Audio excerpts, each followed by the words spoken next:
Hello, bachcho. Let's read the question. Question says match the statement in column 1 with those in column 2. One or more matching is possible. और column 1 में है A solid sphere rolling with slipping on a rough horizontal surface. B solid sphere is pure rolling on a rough horizontal surface and no other force is acting. C solid sphere is pure rolling on a smooth horizontal surface. D solid sphere is pure rolling on a rough incline. और options दे रखे हैं. P total kinetic energy is conserved. Q angular momentum about the centre of mass is conserved. Our angular momentum about point of contact on the contact surface is conserved.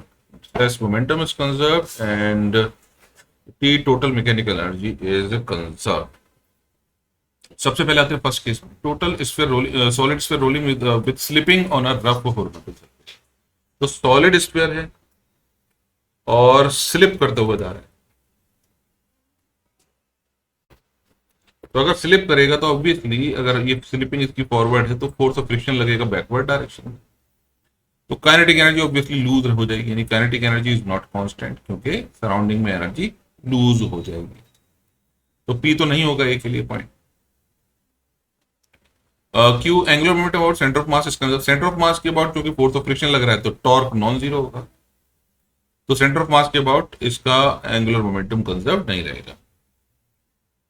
C R angular momentum about contact point on the contact surface is conserve. ये बात सही है क्योंकि force of friction contact point से pass होगा तो torque उसकी वजह से जीरो हो जाएगा और एंगुलर मोमेंटम हमारा कांस्टेंट हो जाएगा, कंजर्व हो जाएगा. तो ये बात हमारी सही है. यानी पी मैच आर मैच करेगा इससे answer. Momentum is conserve. Momentum conserve नहीं रहेगा क्योंकि एक्सटर्नल फोर्स जीरो नहीं है यानी फोर्स ऑफ फ्रिक्शन लग रहा है. Total mechanical energy is conserve. तो काइनेटिक एनर्जी हमारी जैसा कि हमने कहा इज नॉट कांस्टेंट. यहां पर सॉरी इज नॉट कांस्टेंट. तो काइनेटिक एनर्जी कांस्टेंट नहीं रहेगी तो टोटल मैकेनिकल एनर्जी भी कंजर्व नहीं रहेगी. तो ए के लिए हमारा जो ओनली ऑप्शन मैच कर रहा है वो है आर. आते हैं बी पर. Solid sphere in pure rolling on a rough horizontal surface and no other force is acting. तो रफ हॉरिजॉन्टल सरफेस है और प्योर रोलिंग है. तो प्योर रोलिंग के केस में क्योंकि हमारा जो पॉइंट ये है, ये वाला पॉइंट हमेशा जीरो वेलोसिटी पर होगा तो फोर्स ऑफ फ्रिक्शन रहेगा जीरो. तो फोर्स ऑफ फ्रिक्शन जीरो रहेगा इसका मतलब काइनेटिक एनर्जी रहेगी कांस्टेंट. एंगुलर मोमेंटम और सेंटर ऑफ मास भी कांस्टेंट रहेगा क्योंकि हमने रिजिड सरफेस माना हुआ है और फोर्स ऑफ फ्रिक्शन भी जीरो माना है, उसके अलावा कोई भी फोर्स नहीं लग रहा. तो एंगुलर मोमेंटम भी रहेगा हमारा. Sorry, angular momentum about the centre of mass is conserve. ठीक बात है ये. Angular momentum about the point of contact ये भी कंजर्व रहेगा यानी आर भी सही हो जाएगा इसके लिए.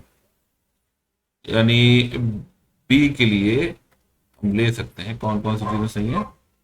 बी के लिए एक हो जाएगा पी, एक हो जाएगा क्यू, एक हो जाएगा आर. मोमेंटम इज कंजर्व ये बात सही है क्योंकि फोर्स ऑफ फ्रिक्शन ही लग रहा. एस भी हो जाएगा and total mechanical energy is also conserve. तो टी भी हो जाएगा इसके लिए. तो इसके लिए चारों ठीक है, पांचों ठीक है. P Q R S T. now solid sphere is rolling on a smooth horizontal surface. अब यहां पर आ गया सॉलिड स्फीयर. तो सॉलिड स्फीयर के केस में चूंकि प्योर रोलिंग है, स्मूथ सरफेस है, तो सी में सबसे पहले तो पी ही ठीक होगा. क्यू भी ठीक होगा क्योंकि कोई भी फोर्स लग रहा है.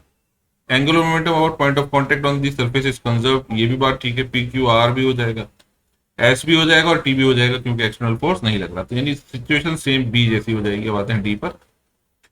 Solid sphere in pure rolling on a rough incline. तो प्योर रोलिंग है, रफ इंक्लाइन है.